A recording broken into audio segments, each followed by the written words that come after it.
Assalamualaikum warahmatullahi wabarakatuh. Kembali bersama saya tentunya di channel Rian TV.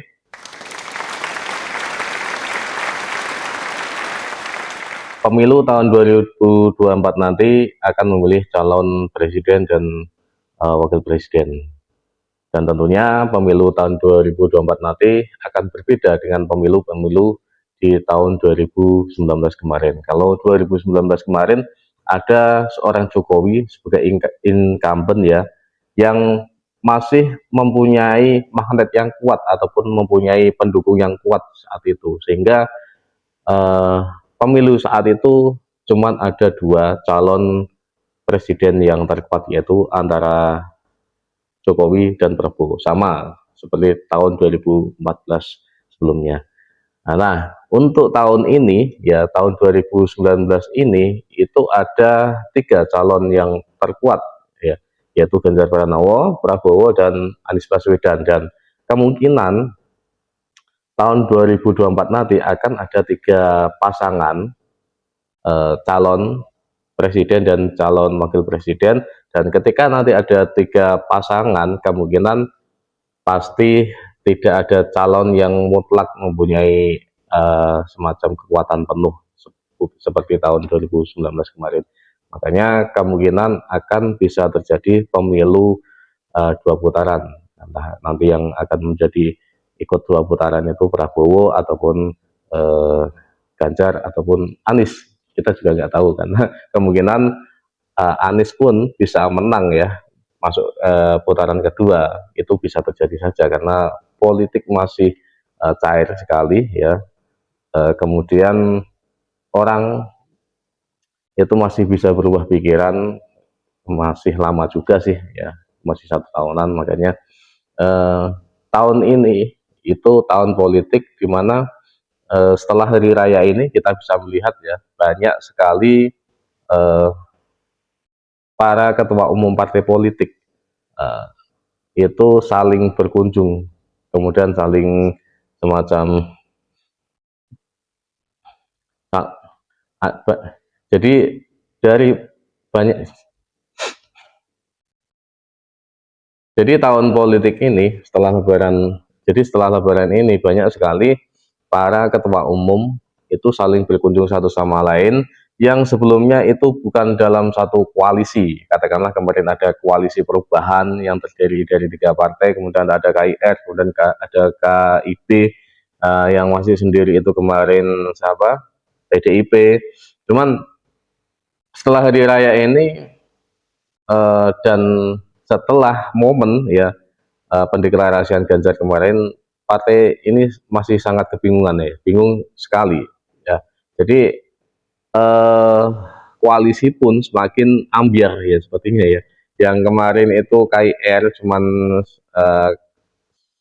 dari Prabowo dan KIB, ini KIR malah kemarin dalam pertemuan terakhir itu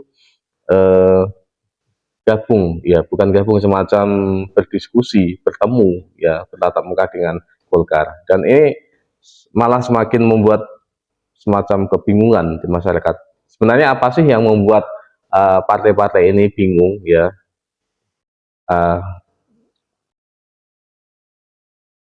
Jadi sebenarnya apa sih yang membuat para ketua umum ini semacam seperti kebingungan ya, kebingungan, lari ke sana, lari ke sini, lari ke sana, ke sini. Itu yang jelas ya, mereka akan ya, yang jelas mereka ingin mencari teman yang kuat dan kuat lagi, seperti itu ya.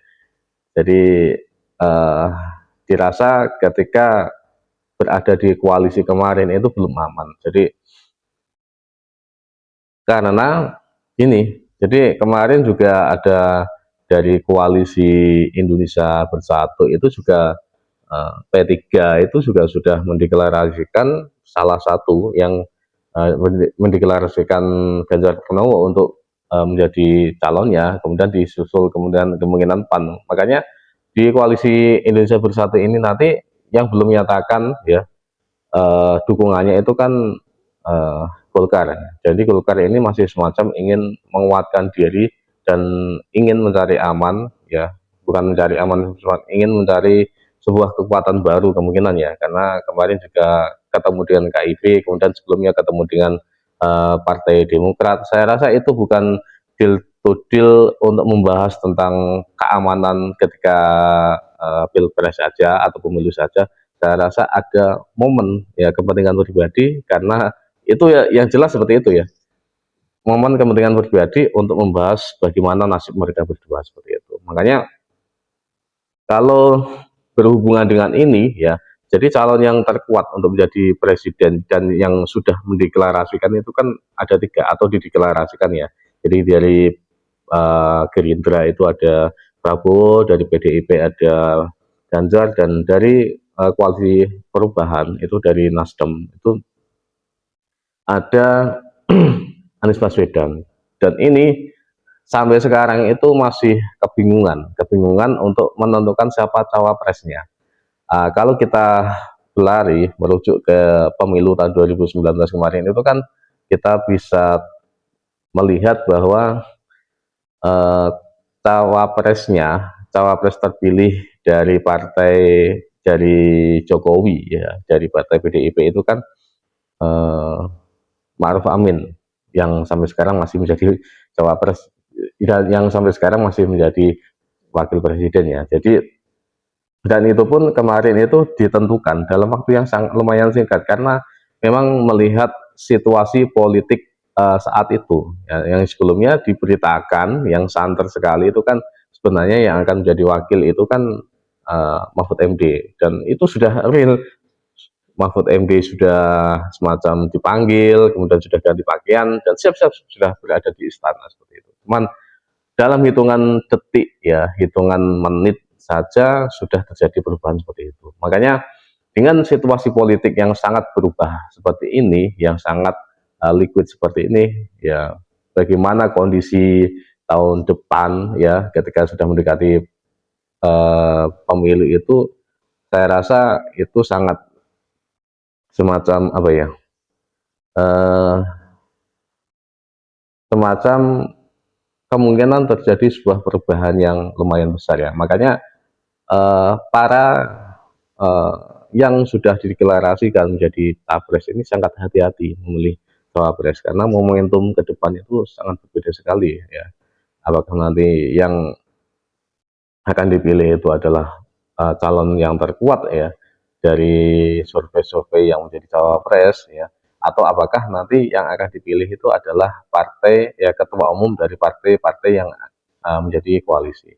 Katakanlah yang sekarang yang terkuat ya untuk menjadi cawapres itu kan sebenarnya bukan dari ketua umum partai. Katakanlah AHY itu kan juga lemah dari segi elektabilitasnya untuk menjadi cawapres. Katakanlah Caimin itu juga lemah sekali untuk menjadi cawapres, apalagi Erlangga Hartarto itu juga lemah sekali. Dan cawapres yang mempunyai elektabilitas tinggi itu malah orang-orang ya yang bukan dari ketua umum partai, katakanlah Erick Thohir ya. Kemudian ada Sandiaga Uno, kemudian ada yang satunya lagi itu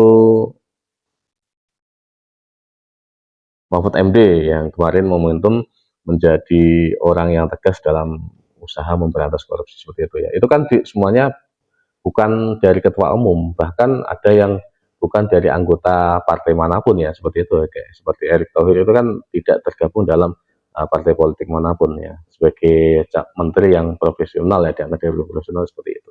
Makanya ini ke depan ya, dengan momentum-momentum seperti ini tidak akan bisa disamakan dengan ketika tahun 2019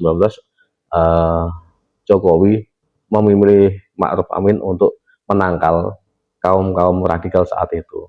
Untuk tahun ini atau tahun ke depan dalam musim pemilu ini nanti kemungkinan bisa terjadi perubahan-perubahan momentum di situ untuk menangkal bagaimana bisa memenangkan pemilihan umum yang akan datang. Katakanlah kalau ke depan ya saya itu terjadi timbul fitnah-fitnah yang seperti apa seperti itu ya, kemungkinan ya bisa berubah sekali. Yang dulu Ma'ruf Amin, Kiai Ma'ruf Amin itu kan tidak terhitung, dalam arti tidak dijagokan untuk menjadi cawapres ya, itu pun jadi ya sekarang ya. Makanya sebenarnya kalau kita mengaca dengan kejadian seperti itu semua orang ya, itu sebenarnya capres itu menjadi magnet yang utama, dan cawapres itu semacam cuma mengikuti dan sebenarnya tidak terlalu berpengaruh terhadap nanti kemenangan, walaupun ada yang punya elektabilitas bagaimana ini elektabilitasnya tinggi seperti itu, tapi yang menjadi magnet utama yaitu ya capresnya. Dan kemudian untuk cawapres ya semacam menurut saya untuk biar bagaimana di situ sebagai penyeimbang saja ya, kemungkinan tidak harus mempunyai elektabilitas yang tinggi seperti Ma'ruf Amin kemarin itu kan ya seperti itu. Jadi intinya kan seperti itu. Makanya ya sampai sekarang kalau ada partai politik ataupun capres yang sekarang sudah mendeklarasikan itu, ketika harus memilih sekarang mereka harus semacam masih hati-hati, dan bagaimana semacam mereka akan menunggu momentum yang tepat dan tantangan-tantangan yang sangat kuat ketika nanti sudah mendekati pemilu seperti itu. Saya rasa seperti itu kenapa partai politik sekarang yang menjadi capres itu masih bimbang, masih bingung, masih semacam saling menjajaki. Tidak Prabowo itu yang menjadi sama capres ya itu langsung mendeklarasikan berdua dengan Caimin, tidak, kemungkinan masih cair lagi, tapi sebenarnya ada eh, plus minus ya sebenarnya. Jadi plus minus ketika nanti yang menjadi cawapres itu kok dari semuanya dari Gerindra, itu kok tidak Caimin ya, itu kemungkinan Caimin juga bisa lari dari Gerindra.